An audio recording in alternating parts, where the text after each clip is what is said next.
Mit 15 km/h durch Europa.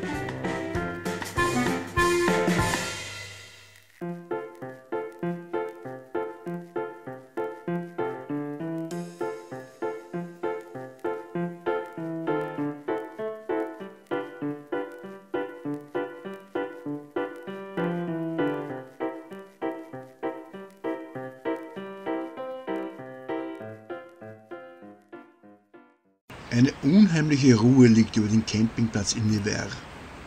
Inmitten der Zeltlandschaft entdecke ich ein paar Jugendliche, die wohl im Freien übernachtet haben. Am Weg zur Morgentoilette fällt mir auf, dass ein Spannseil und ein querliegender Gummi, die direkt am Zelt befestigt waren, beschädigt sind. Das bedeutet, dass die Luft nur noch durch eine geöffnete Eingangstüre strömen kann. Morgentoilette liegt hinter mir, auch wenn ich jetzt vielleicht nicht so ausschaue. Nach dem gestrigen Aufenthalt in Nevers starte ich heute die Tour, also führe die Tour weiter fort. Es sind noch ca. 80 Kilometer bis nach Dinguin, dort wo ich mich von der Loire verabschieden werde. Es ist nicht das primäre Ziel. Das primäre Ziel ist es, mich so weit wie möglich an Dinguin anzunähern. Beim Frühstück um 7:30 denke ich an die letzten 30 Tage, an denen mir der köstliche Kaffee aus meinem Heimatort die Morgenstunden versüßt hat. Ab jetzt gibt es einen löslichen Kaffee. Und zum ungesunden Kaffee empfiehlt dir der innere Schweinehund eine fette Pastete. Also ich vermute, dass es hier eine Leberpastete ist, eine Pate de Campagne zu besorgen. Ansonsten wechsle ich ab zwischen Wurst und Frühstücksfleisch, also greift doch eher auf tierische Fette zu. Ich muss mir jetzt das Buch von Tim Lupprecht näher durchlesen und anschauen. Er hat da etliche Menüvorschläge in seinem Buch, das er jetzt im Juni 2018 veröffentlicht hat. Gesundheitlich bin ich ein wenig angeschlagen, denn mich kratzt der Hals. Ich bin leicht temperiert, also merke das schon, dass mir nicht ganz gut geht. Aber nicht besonders gut geschlafen, wobei sich herausgestellt hat, dass auch die selbstaufblasbare Matratze heute nicht sehr vollgepumpt war mit Luft. Also es war zu weich, ich habe den Untergrund gespürt, mitunter auch ein Faktor, dass ich nicht so gut geschlafen habe. Um 9 Uhr, die Taschen sind bereits gepackt, entschließe ich mich, noch ein paar Luftaufnahmen zu machen.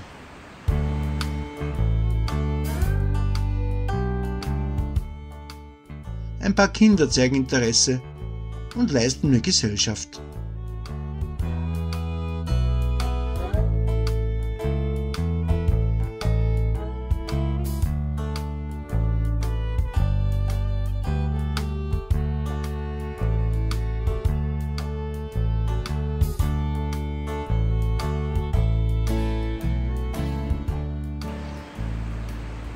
Wir konzentrieren uns auf die Bilder am Display und schenken dem leicht aufkommenden Wind keine Bedeutung. Doch plötzlich, wie von einer Geisterhand gestupst, bewegt sich die Drohne direkt auf die Äste eines riesigen Baumstammes zu. Rasch versuche ich gegenzusteuern und erwische dabei noch den falschen Hebel. Nach ein paar Drehungen in einer Höhe von über 10 Metern verheddert sie sich in einer Baumkrone. Intuitiv reagiere ich und noch ehe das rote Licht erlischt, schnappe ich mir die Kamera und mache Fotos vom Standort der Drohne und von der Platznummer. Ja, ein Unglück kommt selten allein. Die Drohne hängt am Baum fest und es hat jetzt einen Knaller gemacht, als ich beim Fahrrad eine Trinkwasserflasche in die Hand nehmen wollte. Und siehe da, ja, ich habe einen Platten. Möglicherweise nur die Luft ausgegangen, schauen wir mal. Ja, festgenagelt durch den vorläufigen Verlust meiner Drohne bis zur Hinarbeitung einer Lösung. Ich bin jetzt im Supermarkt, mein Fahrrad ist also hier verwahrt. Dank eines Security-Mans, der mich hier unterstützt hat. Ein Teil des Gepäcks ist also dann da vorne bei der Rezeption. Und ich gehe jetzt nachher mal einkaufen. In der Zwischenzeit ist es den tüchtigen Mitarbeitenden der Rezeption gelungen, einen Baumkletterer zu organisieren.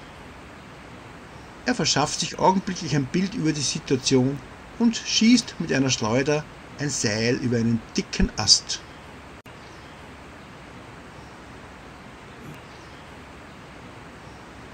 Das über dem Geäst hängende Wurfseil wird mit einem Kletterseil verknüpft. Im nächsten Schritt zieht er das Kletterseil hoch. Um den dicken Baumstamm wird ein breiter Gurt befestigt und mit dem tragenden Seil zusammengefügt. Behutsam wird die Sicherheit ausgelotet. Dabei schwingt er sich, ohne den Boden zu berühren, hin und her. Letzten Endes kommt noch ein spezielles Klettergeschirr, das eng am Körper getragen wird, zum Einsatz. Es dauert nur wenige Augenblicke, bis die letzten Sicherheitsvorkehrungen abgeschlossen sind und der junge Mann sich emporhieft. Es wirkt beinahe so, als würde er Stufen steigen.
Als seine Beine den Boden berühren und er gesund landet, überwältigt mich eine irrsinnige Freude.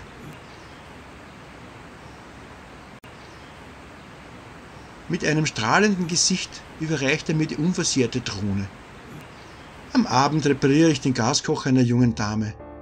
Sie kommt aus Holland und ist mit dem Fahrrad unterwegs. Später, als der Mond die Sonne ablöst, folge ich der Einladung von Elgier und Clemens. Unter dem Baldachin ihres Wohnwagens trinken wir Tee und unterhalten uns weit in die Nacht hinein. Willst du wissen, was am nächsten Reisetag passiert? Dann klicke rechts unten auf das Gesicht mit dem Fahrradhelm und abonniere den Kanal. Das Abonnement ist kostenlos und jederzeit sofort stornierbar.